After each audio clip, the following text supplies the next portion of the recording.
Tonight on the podcast, we're going to discuss the National Hare and Hound Association Off-Road Racing Series with the series director, Jacob Michna. You want to hear more about true off-road racing on the West Coast? Let's get to it.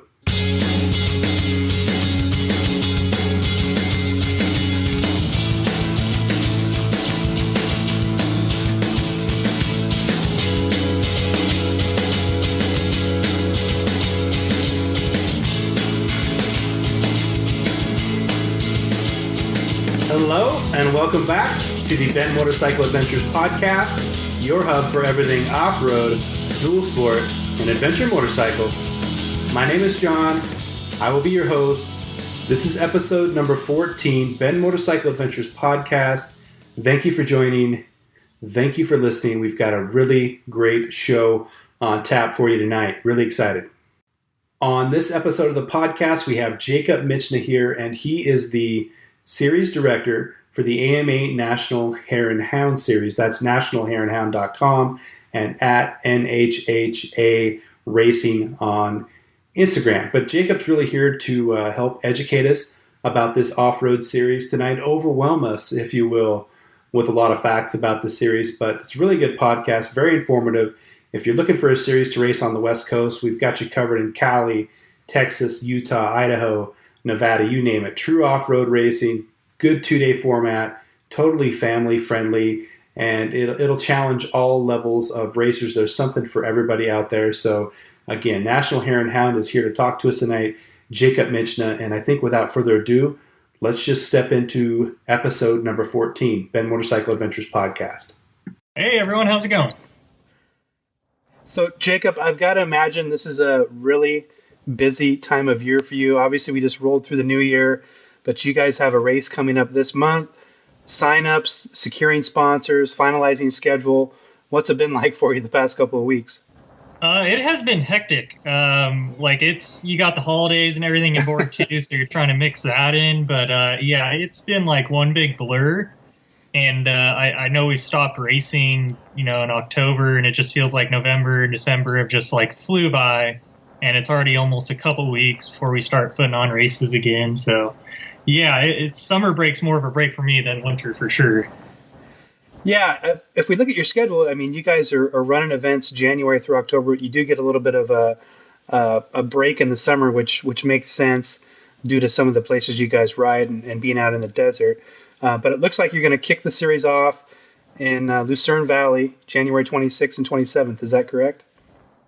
That is correct. Yeah, 26th and 27th we'll be out Lucerne Valley with Desert Motorcycle Club, and they've been hosting this, or actually they're one of our premier clubs for a long time, so they know what they're doing, and they always put on one of the more technical courses, and actually it's great because we're going back to Lucerne. We have 3 rounds in Lucerne, so anyone that missed that last year, I think that was the first time in like Hare and Hound history we've ever not hosted a round in Lucerne. It was all up in Ridden Mountain, mainly due to BLM reasons.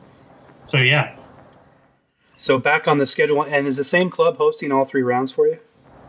No. So we have a lot of District 37 history, I guess you could say. So that's kind of where this all rooted from. It was all originally District 37 clubs, and then we kind of rooted out and expanded from there to make it a true national series. So we have, in Johnson Valley-wise, we have Hundreds MC, which is another long-time NHHA club, and then we also have Checkers MC, which hosts an amazing course. Like, you do not want to miss out on that one. They always do a really good job for everyone, including the one loop riders.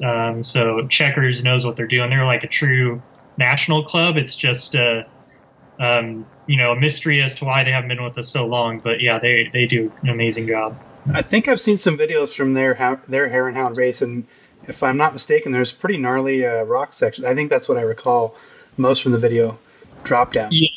Yeah, Lucerne has the more rocky areas, I guess you could say. So it's like it's just the way it is out there in the desert. You get a lot more rocks, like either lava rock or you get that kind of like granite type rock out there. And but yeah, they definitely utilize the rocks, and they also take a lot of pride in going out and trying to find new trail or make a new trail. And they put a lot of pride into their course.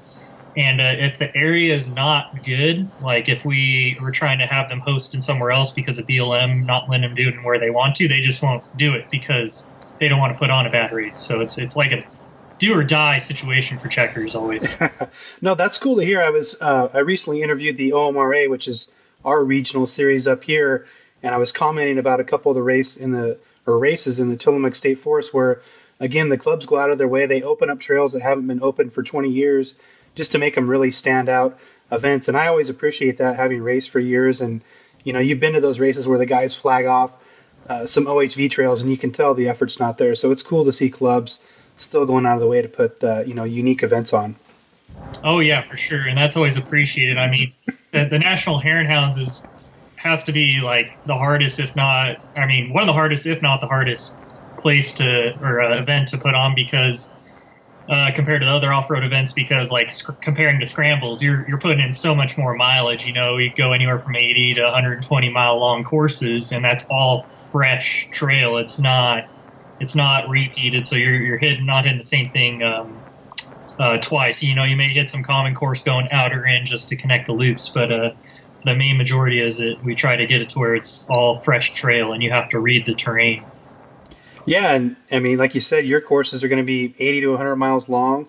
That's a huge undertaking for any club to go out there, flag it, post people up. I'm sure you've got checkpoints along the way. So, hats off to those guys.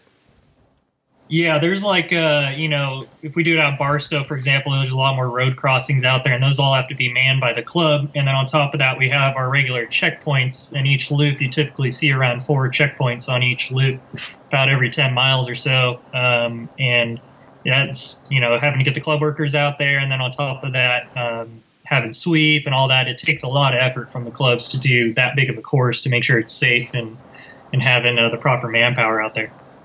Yeah, and I think this series, at least, from a professional standpoint, is probably one of the only in the States that does, racing on that level. For the most part, I think we're all accustomed to seeing, 8 to 10 mile loops across the same thing. So, again, huge undertaking for you guys in the club. I wanted to ask, I was thinking about this last night. Is there a particular reason why you host 3 in Lucerne? Is it just that great of a location, or is it proximity for you guys, or is it just because you've got three great clubs to host events there? It kind of varies. Like I said, last year we didn't have any in Lucerne, but like I said, District 37 pretty much runs. I think they do run every single race in Lucerne and Red Mountain. You get some USDR stuff out there, the little fun 3-round series, but for the most part, District 37 pretty much puts on every race out in that area for off-road motorcycles. So, sorry. When you look at it, and District 37 being like where National Hare and Hounds all started, that's why we do it. And typically, like last year, we only had 2 District 37 clubs, and then we had a 38 club, which is further south. So that's why it just kind of worked out that way. Typically, it used to be a lot more, actually. I think there used to be 4 Lucerne rounds. Oh, wow. But lately, we try not to have so many Lucerne rounds because it is a national series and we want to expand it out. But this year, the way Checkers, where they're hosting their round out of, it's actually different than the other Lucerne rounds. So each club tries to choose a different area within Lucerne, and it's such a big desert. Even though we've gotten half of our land taken away out there, it's still pretty large compared to a lot of other places, so they're able to make good use of it. So that's kind of why you see a lot of Lucerne. And also started there, I don't know, a lot of people have seen the movie On Any Sunday. Oh, yeah. You see the huge, massive bomb run, and that was all out in Lucerne. So it's kind of like a historic area for us. Okay. And you talk about expanding. It looks like you guys are going back to Texas this year. I'm stoked to see you come back to Idaho, a couple rounds in Utah, Nevada. So you guys are kind of getting spread out there a little bit more. Some interesting rounds on the schedule. What can you tell us about the round in Post Texas? So Post Texas, oh man, so that was their first Hare and Hound we hosted with them last year, and that they ran that like they've been hosting Hare and Hounds forever. It was great. And the land is actually, I think, the only one we have where it's all on private property. So you don't have to worry about BLM so much, like having strict rules and stuff like that. So we kind of get to do a little more and put the bomb run wherever we want to do. You don't have to submit stuff to BLM. And it's all owned by that club, the Lubbock Trail Riders. So they pitch in a lot of money to have that land and be able to use it every year. And they do an amazing job. They're also They missed 1 year paying the AMA to be a club, but they were the oldest standing AMA sanctioned club, except they missed 1 year. So they've been around forever. That's an interesting little fact. Okay. Yeah, but Right that on. round actually are more tight round terrain wise, so you're going to see a lot more tighter stuff. It's like doing one big hare scramble, except it's all fresh trail, and it does have a lot more technical stuff in it. A lot of people think Texas is flat. It's actually has a lot of canyons and stuff like that. So Yeah, so I was watching one of your round recaps on YouTube last night from that round, and that looks like stuff that I have here in Central Oregon, a little bit tighter, a little more technical and rocky, a little lower speed than I think probably a traditional hare and hound, but it looked great. right, it's a little traditional hare and hound as far as the technical stuff goes. So it kind of I like it because the national series I think should really push different types of skill riders. You need to be a well-rounded rider, not just good at one area. And throwing Texas in there just really adds to that. Right on. Probably should back up a little bit for those who don't know. Could you kind of give us an overview of, what a hare and hound actually is? Yeah, so a hare and hound is typically, there's a few different formats of how it can be. Usually you see, like Texas is a traditional style one where it's 2 40-mile loops.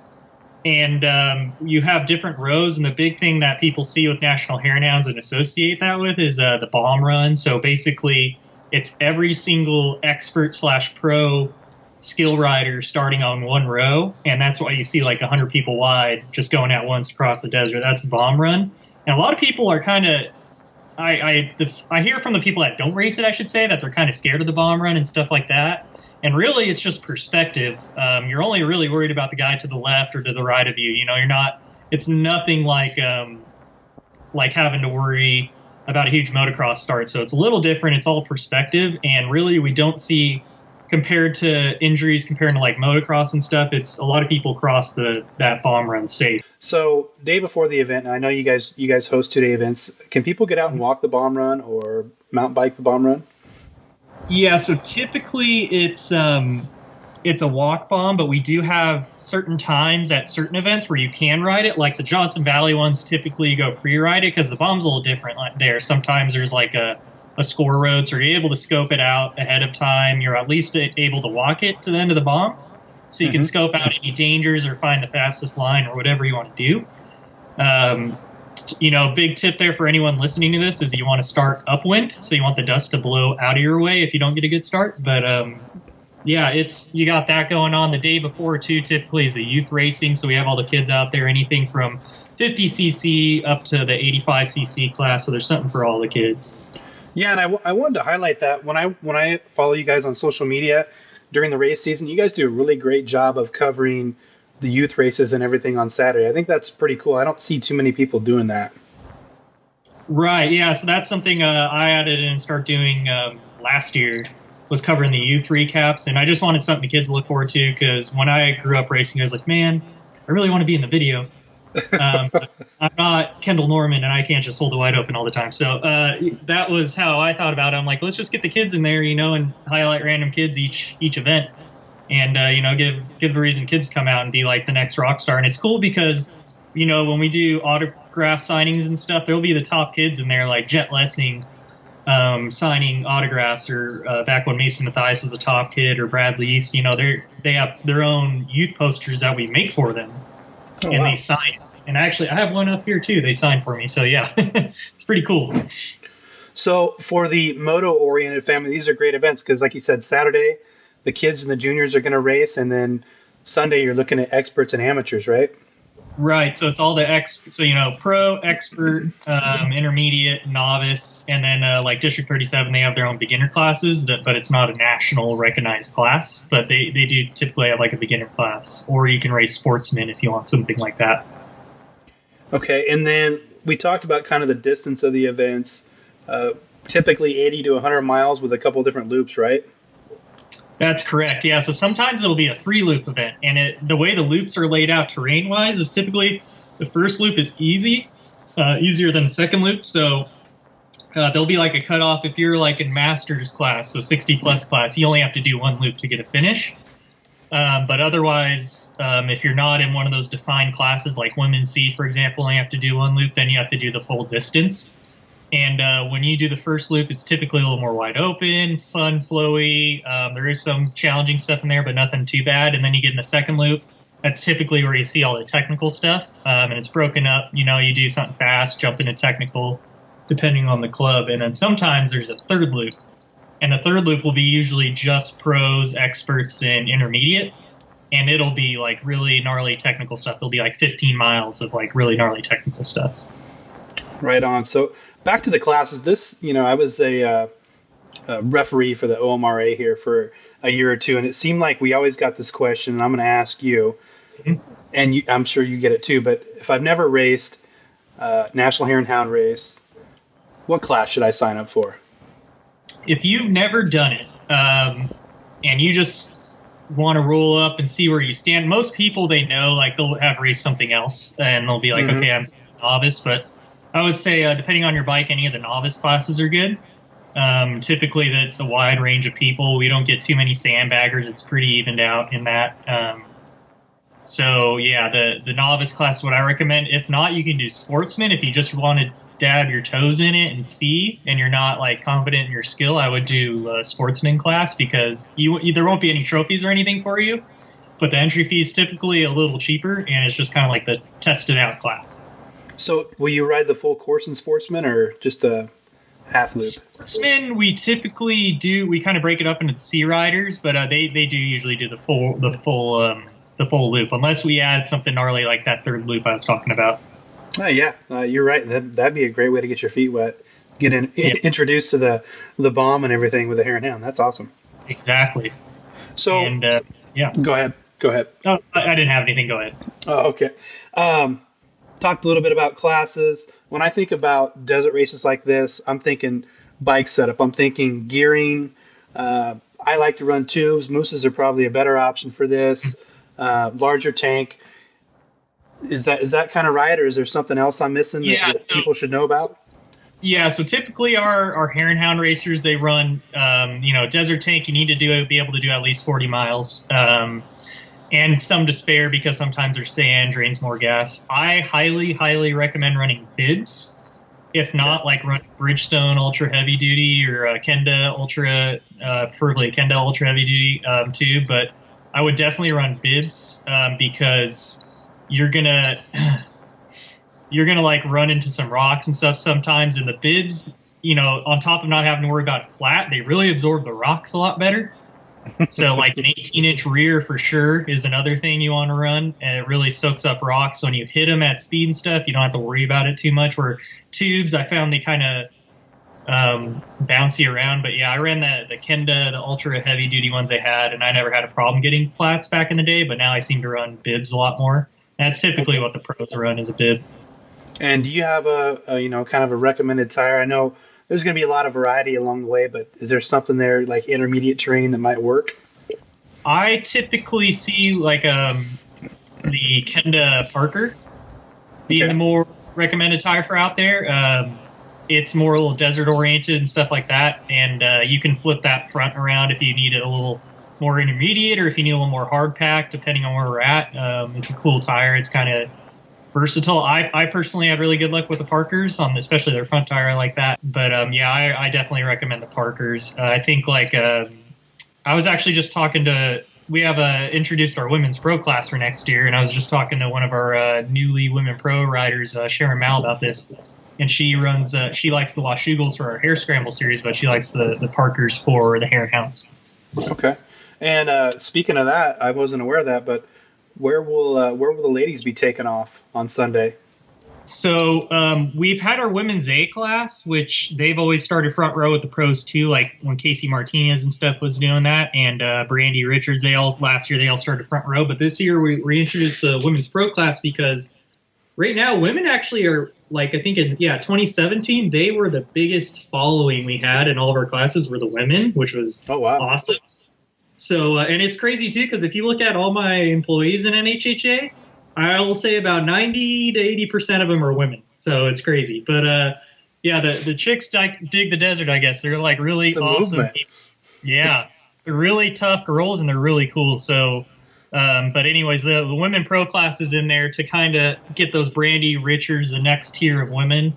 a class, because there's a big difference, I think, between a women's expert rider and a women's pro. It's just that next tier, like super fast.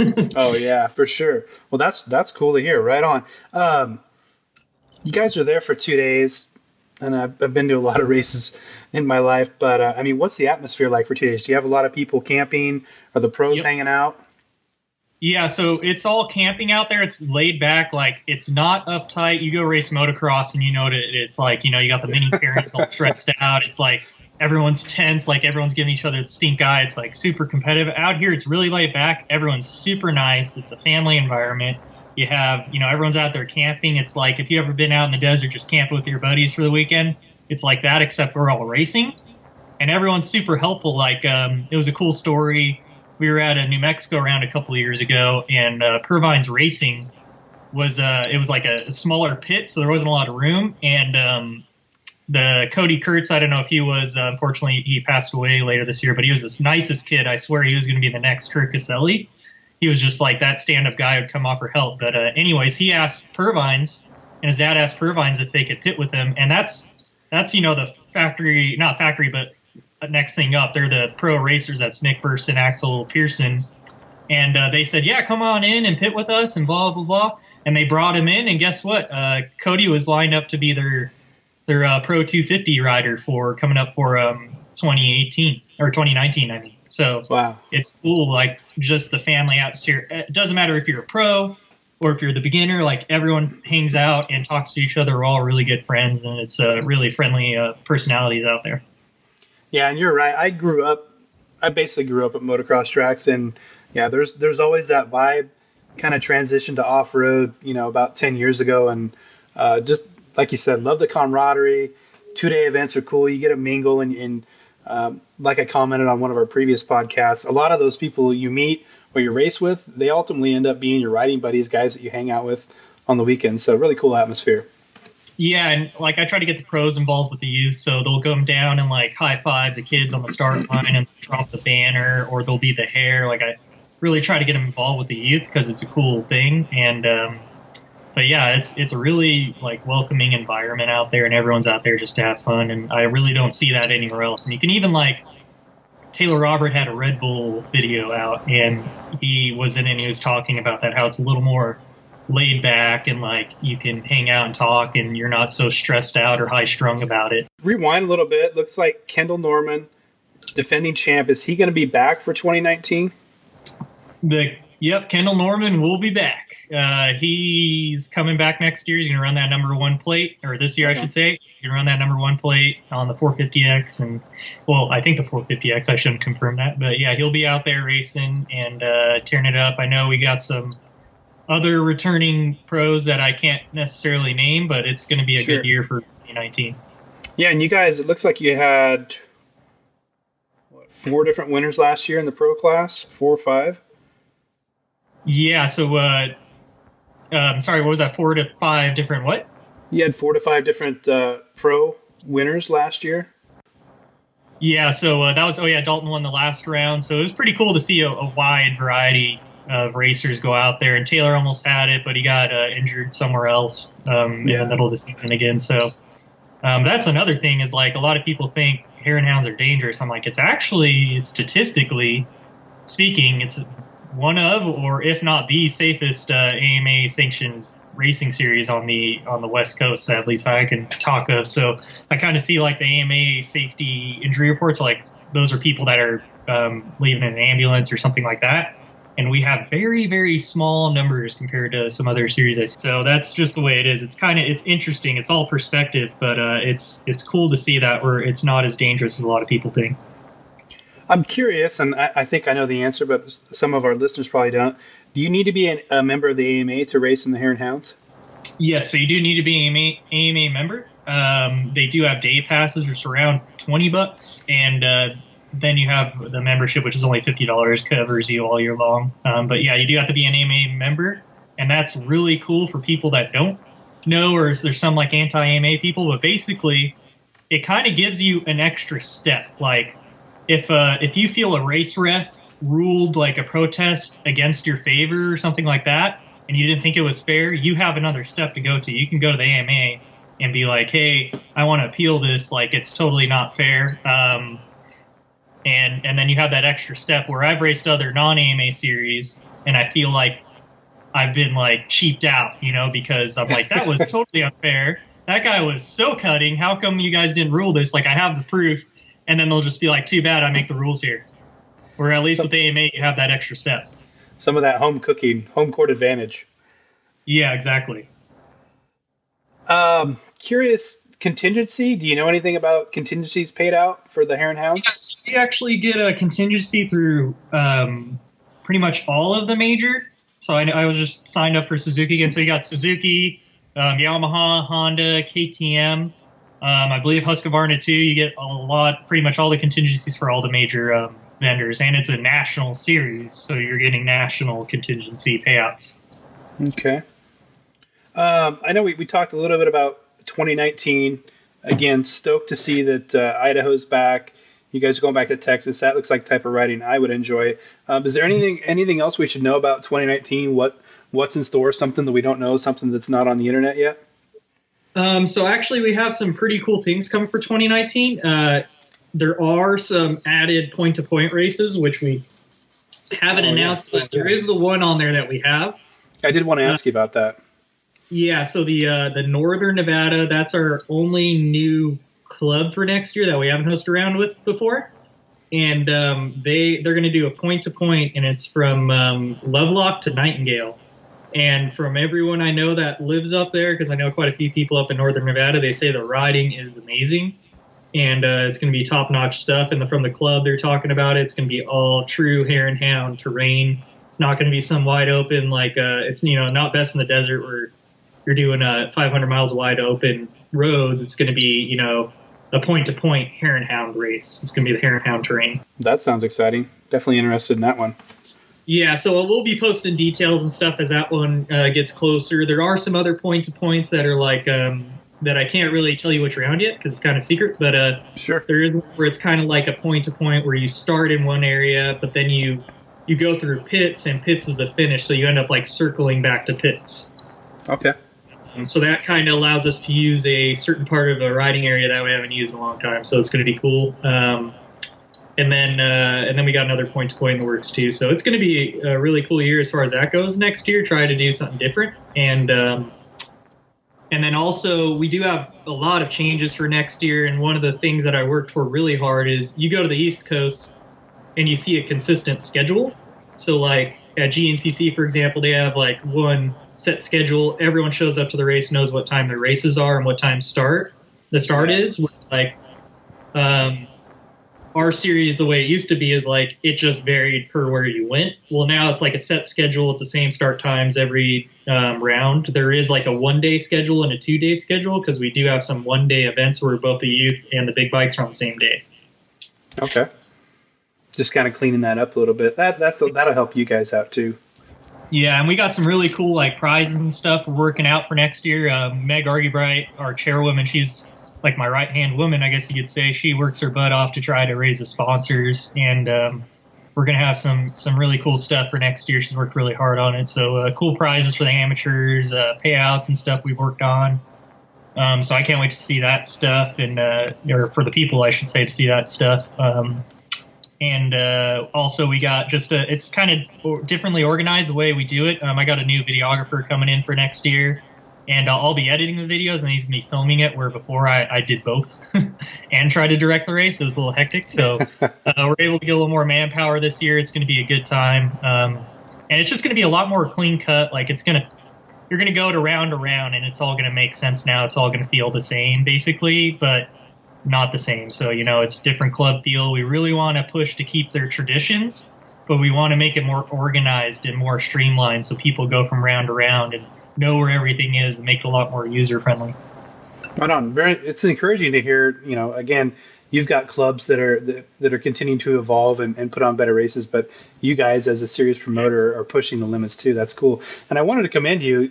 The National Hare and Hound, the videos, they're some of the best. I always enjoy watching those race recaps from the Hare and Hounds. But it sounds like you're going to step it up even more in 2019. So we'll be looking forward to that too. Yeah, I'm gonna try to get a couple people out, kind of make it more of a production. But I mean, I started doing this in 16. That's how I started my relationship with this series. Working with them was a videographer, so it was pretty cool to be able to do that. And then now I've evolved to the director because I have a long-standing relationship with Eric Kudla, who used to be the director for the series. Yeah. You talked about sponsors a little bit. Is there a list of them you want to name off that are supporting you guys in 2019 or supported you in the past? Yeah, we got a pretty big list of sponsors for next year, but mainly we got to really shout out to Kenda and SRT, who make all this possible and allow us to have staff, and they're our title sponsors, so they really cash it out. But we do have some cool stuff like Mojo. They're kind of more of a web company, and they're more NorCal, but they're actually stepping out and helping out the Heron Hounds, which is awesome to see. They're our presenting sponsor for the West Hare Scramble series, so they step up and like sponsor our start layout and stuff like that. We also have FMF, which is our presenting sponsor for the Heron Hounds. Husqvarna stepped up this year, and they're sponsoring the start line, which is awesome. KTM they sponsor our finish line and stuff like that, so that's another really cool company, especially to get contingency. And then next year, I know we're going to have IMS give out some tanks, some giveaway tanks, and it's going to be interesting how we throw that in there. And then we got like DDC, Flow Vision is doing some stuff this year too, which is cool to see. The Mica Metals, which is another big company, jumped in, helped out. Twin Air does like some gift certificates. We always have giveaways and stuff too, like SRT has umbrellas, and we try to give out a lot of stuff to the kids. The other cool thing we have is Bell helmets. And basically, they give out one free helmet per round, and we assign that to a certain class. So, like, the last round we did it was women's beat. And whoever wins that wins a free Bell Moto 9 Flex helmet. Not the cheap one. They win a Moto 9 Flex, which is awesome. Wow, that's really cool. It was pretty cool. We saw Liz Karks actually won that, and she won she was the only person in the Heron Hounds last year to win every single round in the National Heron Hound Series. And on top of that, she became the first woman in history to Ironman every single score race last year. So she was on fire. While you were talking there, something came up for me. Is there any sort of a prize or award for grabbing the whole shot at the end of the bomb? So we did have we were trying to get a whole shot sponsor to do something, but I think it's something we're going to incorporate with like giveaways. Like it'll probably be random at each event. Like if you get the whole shot, you win an IMS tank or a FMF pipe or something like that. Okay. Last question for me on National Heron Hound. Jacob, where can we learn more? Where should we visit you on social media, your website, YouTube? What do you got for us? So if you go on our website, nationalheronhound.com, you can go through and see we got the Getting Started page under 2019, and that's really where you're going to get all your info. It has like the links to AMA to get your membership there. It has where you request your number and see our numbering system, which we got some new numbers for next year and the way that works. It is cool, though. We're seeing some other series like Cedra, for example, kind of fall in line with our series to make it similar. So that way it's not confusing with other series. But you can check that stuff out there. And then on top of that, we have our Instagram, NHHA Racing. And then we also have our Facebook, nationalheronhound.com, and then we have our YouTube channel, NHHA Racing, and that's where you see all my YouTube recaps are all up there. And if you subscribe to that, it's cool because you see both the National Heron Hound and the West Hare Scramble series videos on there. So they'll be on the same channel. Exactly. And awesome. Then on our social media, we're going to post some like how-to Heron Hound stuff on there soon too. So. Oh, that'll be cool. Be good information for people looking at joining the series, right? Yeah, exactly. It's really not. I mean, just come out and try it. And what's really cool is all the clubs will help you out, and you can pit under a club like Hundreds MC or something like that. They'll definitely help you out, no problem. You can ride as a prospector. Hey, one more question while I'm thinking about it. From your perspective, I know you've done quite a bit of off-road motocross racing. What's unique about the Heron Hound series? What I got to say, the biggest thing is that I see that separates from us is it's true off-road. Like this is. When our thing says it, true American off-road. You know, we travel to all the different states on this side of the Mississippi, and the terrain's all like fresh. Like you're not hitting the same thing over and over again, and you really don't see that because a lot of people started to go to the scramble type formats where you just keep doing laps on the same course, and it just gets beat up and it gets boring. Like I think it's very unique that you have to be good at reading terrain. So you have to know what's going to be on the other side of the hill without seeing it, if that makes sense. And it's really cool because your mind, after riding it for so long, you automatically just start picking up on that stuff. Like, you know what's going to be on the other side without actually seeing it. It's pretty cool. But we also have, a very serious course marking program to make it safe with the Caselli Foundation. We went through a lot of programs and works towards at the middle of this year, I should say. So basically, we got videos coming out to show you how the course markings work. So there's dangers. We got a new improved danger marking system to make it really pop and stand out. And that's going to be one of the really big changes for next year is our marking program, which is going to be a lot safer, and really stoked to have the Caselli Foundation to step in and do that. Cool. I hope to get out to a round or two and check that out. Awesome. So Jacob, thanks for joining us. I really appreciate you dedicating some of your time to talk to us about the National Hare and Hound, and I hope you guys have a really successful series this season. Awesome. Thank you, John. One more time, thanks, Jacob, for coming on the podcast and talking to us all about the National Hare and Hound Off-Road Series. For you guys, that's nationalhareandhound.com, at National Hare and Hound on Facebook, and at NHHA Racing on Instagram. Go visit their site, read the rules, get signed up for 2019, and now you know what to expect. Just killer off-road racing all over the West Coast, Texas, Idaho, California, Nevada, you name it. They're going to be killer events, so you do not want to miss out. On the first round will be in Lucerne Valley, January 26th and 27th. So you don't have a lot of time to get set up, but there's no time like the present, right? BenMotorcycleAdventures.com. Don't forget to visit our website. You can click on our blog. You can revisit any of our previous episodes. You can check out the written content I have on the blog. But again, a site really dedicated to off-road, dual sport, and adventure motorcycle riding, along with tours throughout the West Coast. So again, BenMotorcycleAdventures.com. Last thing from me, whatever directory or podcast application you are using to listen to the Ben Motorcycle Adventures podcast, make sure that you click subscribe so that when we come out with new content, you get it delivered to you right away. And I'm here to tell you, we've got some great guests coming up in the near future. Jacob will be back later this week to discuss the AMA Western Hare Scrambles Championship with us. We'll have the OMRA on the phone. And we also got a hold of a woman who is traveling from Delhi to Malaysia on a motorcycle adventure solo. So that's a very good podcast too. So just kind of a sample of what's on tap. We've got a lot of great podcasts coming out in the near future. And as per usual, I really appreciate your guys' support and feedback. So until next time, we'll see ya.